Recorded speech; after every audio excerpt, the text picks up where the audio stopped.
So friends, as promised, the first seminar which I'm bringing across for 6-minute ICU program is thromboprophylaxis in medical and intensive care unit. Now, you would say that why am I even talking about this? The reason is that I start off with the principle saying that unless contraindicated, all patients should receive thromboprophylaxis in intensive care unit. Now, I'm going to try and see if I can get this concept across to you in the next 6 minutes or not. First and foremost, the patients who are critically ill have got a 75% fatality in medical hospitalized ICU patients if they have a VTE while they're in the hospital.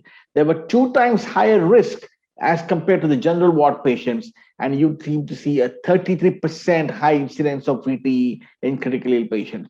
Now, what's the problem? The problem is that we are detecting only 1/3 of them. The rest of them were based on autopsy findings, and how we know in India how poor we are in doing medical autopsies. Also, we need to understand that it not only adds on to the mortality, but those who survive have an increased duration of mechanical ventilation, length of ICU stay increases, and so does the mortality. So what's important? It is the single most preventable cause of death in critically ill patients. So let's have a closer look at this.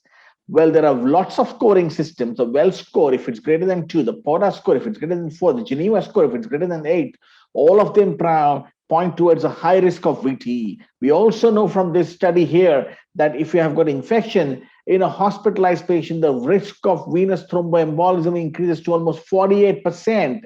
The ENDOS study looked at exactly this point. They saw approximately 1,000 odd patients, 680 in surgicals, 400 odd in medical wards, and they found that only a fraction of them, less than 1/3 of them, received thromboprophylaxis. And it was a major underutilization of thromboprophylaxis to the tune of only 17%, where the global average was around 50%.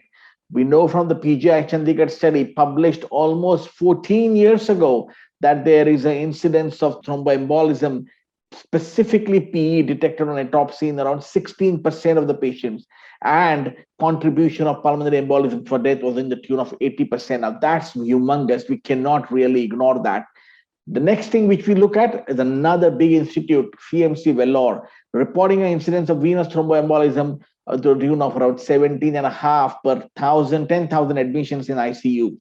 AIMS data was similar. AIMS data sort of looked at an increased incidence of VTE in the ICU patients who were admitted to the ward as well as in the ICU, and only 2 of them received thromboprophylaxis within 2 days of their admission.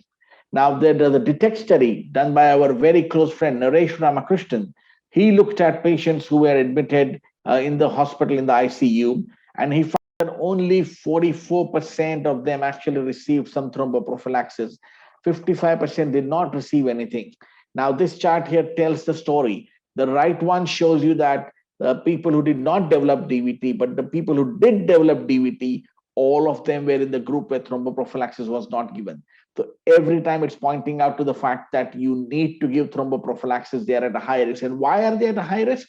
They're at a high risk because critically ill patients have got twofold risk. One, there's a general risk of venous thromboembolism, high age, past history of VTE, cancer, immobilization, pregnancy, recent surgery, stroke. But in specifics to ICU, patients have infection, patients have respiratory cardiac failure, they've got increased use of vasopressors, they're on mechanical ventilators, they've got central line, they've got end-stage renal disease. All of these increase their risk to 2-folds as compared to a normal hospitalized patient.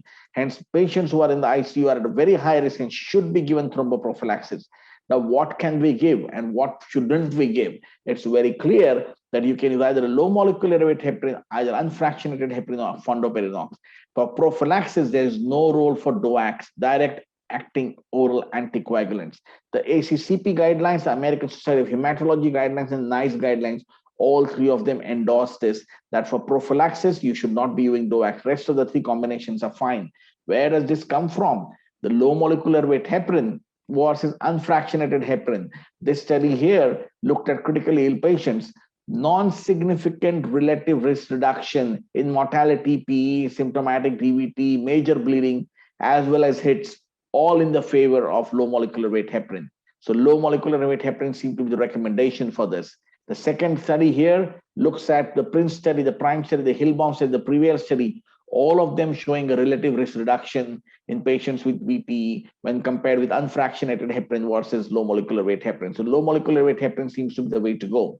There are at least 3 trials, the MEDNOX trial, the PREVENT trial, and the ARTEMIS trial, comparing low molecular weight heparin or fondaparinux against the placebo, all of them showing almost a 50% relative risk reduction in the incidence of VTE. So there is no doubt about it that VTE can be prevented to a larger extent, and patients who get thromboprophylaxis should be given low molecular weight heparin. What do the guidelines say? The guidelines depict the same story.